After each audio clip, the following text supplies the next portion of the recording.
Well, we've been talking about prayer this month. We've talked about prayer for atheists. We've talked about prayer for theists. Prayer is a topic that stretches us. We Unitarian Universalists don't all agree on what prayer is, let alone how to do it. And therefore, it's been a lot of fun for me to prepare these sermons, thinking about who's going to disagree with me on a given Sunday. And you haven't disappointed. I appreciate it. But as diverse as our ideas on prayer and spirituality in general seem to be, we Unitarian Universalists, there's one kind of prayer that we seem to agree on. A lot of Unitarian Universalist congregations have this line in their covenants, very similar to the one that we have. Love is our doctrine, justice is our calling, and service is our prayer. Service is our prayer. For me, that phrase suggests two things. First, it suggests the centrality of service to Unitarian Universalism. Service is our prayer. And second, it suggests a particular way that we carry out the service to which we are called. Service is our prayer. So I want to reflect on both of those words with you this morning, service and service in particular as a prayer. Our faith is based around shared values, not shared beliefs necessarily about the supernatural. And when your shared values include the inherent worth and dignity of every person, the right to democracy within our congregations and in society at large, and caring for the earth, those are all parts of our principles. Service is the logical result of what we believe together. A UU congregation in which the members aren't engaged actively in one way or another in service becomes some kind of liberal religious country club. It might be a lot of fun, and the debates would be fabulous, but the impact on the world might be next to nothing. Service is central to our faith tradition. It is our prayer. In my previous sermons on prayer this month, I've talked about prayer as a way to align our hearts and spirits with love itself, a way of helping us discern what action love is calling us to take. But there's another definition of prayer that might be a little less popular in our circles. Prayer is sometimes defined as asking or petitioning for something a person wants. Some who are cynical about prayer imagine people praying for their lottery numbers to hit, for example. But when we're talking about service, I actually like that petitionary definition of prayer. When we say service is our prayer, I figure what we mean is that whether or not we ask God for things like immigration reform and transgender rights and adequate funding for public education, we also pray with our hands and feet and voices. Service is our prayer. But it's more than political action, too, as important as that is. Service can become a lifestyle. When we care for one another through hard times, service is our prayer. When we pitch in and help with a community initiative, when we take food to a family that's really up against it, when we wash the sheets for our homeless guests or sweep the floors, when we're compassionate to the people around us at work and at home, service becomes our prayer. Service becomes a way of life. We Unitarian Universalists agree to be people who will live lives of service. We might think we're only doing that in order to bring about the world out here that we want to see, but service also does something important in the heart of the person who serves. In the mid-90s, I was in South Africa with a medical work team. And what I saw there, especially in Johannesburg, changed me forever. One freezing cold morning, the team bundled up, we threw medical supplies in the back of the truck, and we drove to a trash dump. And it seemed abandoned in those early morning hours. I wondered why we were there with snow sort of falling around. Until we cut the engine and started unpacking our things. And suddenly the trash began to move. and people came toward us having crawled out of the dump. A woman with a gunshot wound, a man who needed dental care. As snow fell overnight, they had been sleeping under the heat for the warmth produced by the decomposing trash. This was right after apartheid had finally ended. But we were hearing stories about school integration that, to my naive 19-year-old heart, seemed shocking. Black schools were closing. Black students were forced to attend white schools, and the white schools were forced to let them in.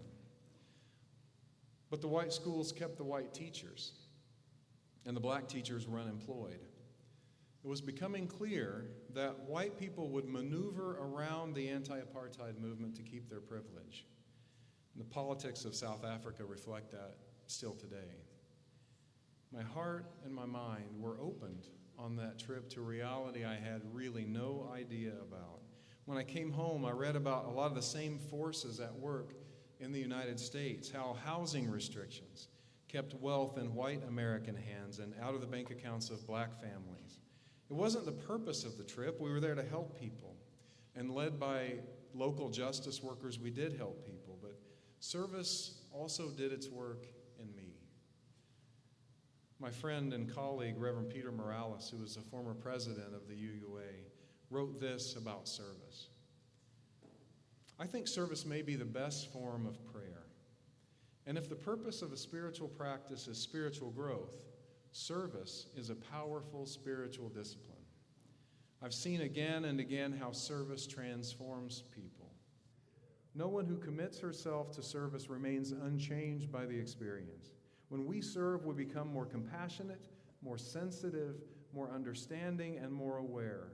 We're reminded how precious and fragile life is.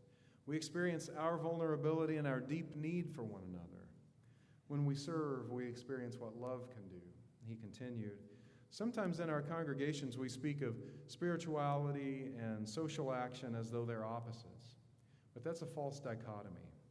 Spirituality and service are two sides of the same coin. Deep spirituality, loving nature, expresses itself in action. An action that springs from love deepens us and makes us more loving. Love and action cannot be separated, end quote. But in these times, love and service require us to be brave. Like Moses and the Buddha and Jesus and Muhammad and so many others, as they called their followers to do, our faith calls us to take the side of the oppressed. And where these days should we start? The greed and fear-tinged racism spewed from the top levels of our government often have us scrambling. Immigrant rights, LGBTQ+ rights, women's rights, the right to dissent, the right to free speech, all under various stages of attack. There's an uptick in hate groups targeting Jewish people and people of color. Where do we begin and how?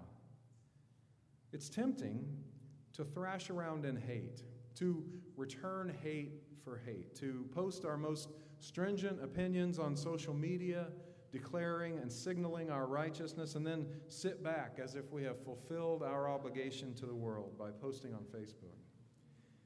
But this is where prayer comes in. Service is our prayer. Now, as I've just implied, there's a way to go about justice work that isn't at all prayerful. You shout over everyone who sees differently than you. No room for discussion or disagreement. You hold an informal woke contest, and anyone who doesn't know or prefer the lingo of the day is declared a sinner and cast out of the group. It seems that when you go far enough one direction, that direction starts to look a lot like the other side. In fundamentalist religious traditions, people are either lost or saved, with nothing in between. They're forced to confess their inborn sins to be part of the in-group. There's a right belief in orthodoxy, and if you believe the orthodoxy, you're in. If you don't believe it, you're out. And one proof that you're a sinner is that you deny that you're a sinner. And if you're a sinner, God help you, you'll be publicly shamed and shunned. If we are not careful, The justice work of religiously liberal movements like ours begins to look that way. But when we say service is our prayer, I assert that we Unitarian Universalists set our intentions for something very different than that. Two things in our history make me think so. First, we are a religious association of heretics. It should be our slogan. It should be on our crest. We are heretics on purpose since the very beginning. Of course, we would have various approaches to justice work within our congregation. Unitarian Universalism is the merger of two heretical Christian traditions. As a matter of fact, the Unitarian pantheon of heroes includes Michael Servetus, who was burned at the stake by Calvin's people for proclaiming a different theology than the accepted orthodoxy of his day. Back in 325, Arius, who's a sort of forerunner of Unitarianism, was declared a heretic at the Council of Nicaea. The Unitarian pantheon includes Francis David, the Transylvanian court preacher in the 16th century, whose work inspired the quote, "We need not think alike to love alike."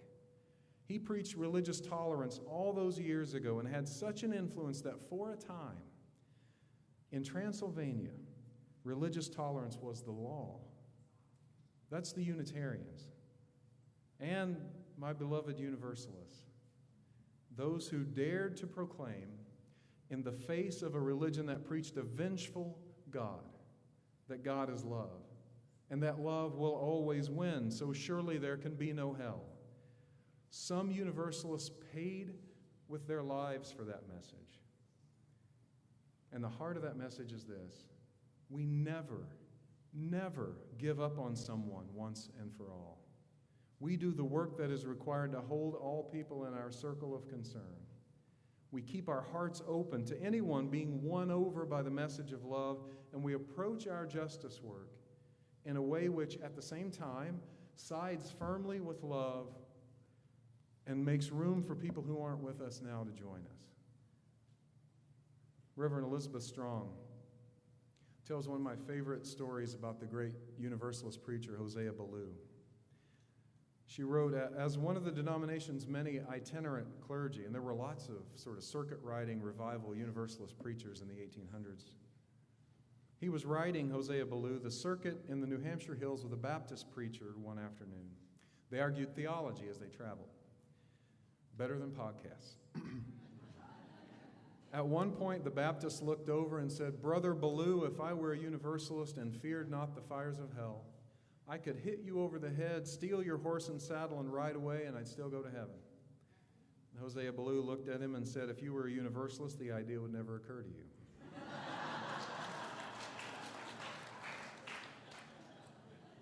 I trot out that story at family gatherings every now and then. Another Ballou story from Reverend Linda Stoll. Ballou was riding the circuit again when he stopped for the night at a New England farmhouse.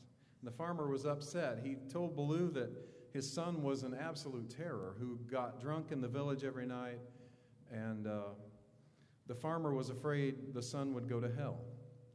So Ballou was kind of known for his playfulness.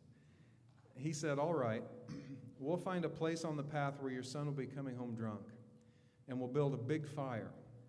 And when he comes home, we'll grab him and throw him into it." The farmer said, "That's my son, and I love him." And Ballou said, "If you, a human and imperfect father, love your son so much that you wouldn't throw him into the fire, then how can you possibly believe that God, the perfect parent, would do so?" God is love, and love will win.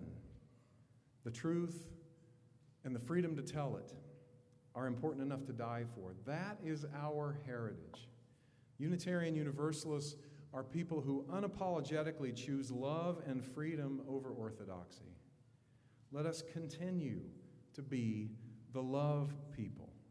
Service is our prayer indicates to me a certain way of going about justice that is patient and kind and inclusive, not to the point of being soft on the racism and evil around us right now, not at all, but also refusing to give in to the pressure to draw narrower and narrower circles that keep some people out and other people in.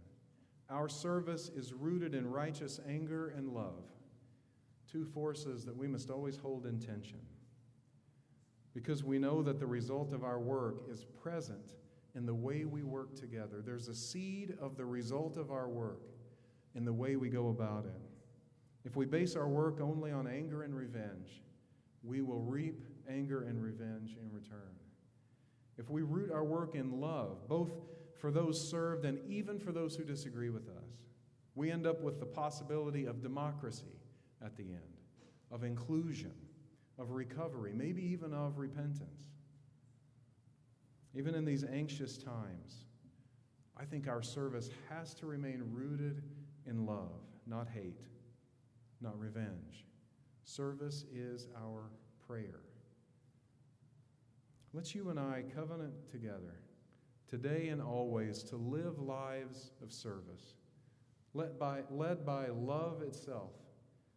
We can change the world around us. We can be a shining example of how to do the work of social justice. We can do it in a way that demonstrates the hope of a more unified world and creates that possibility. May it be so. Amen.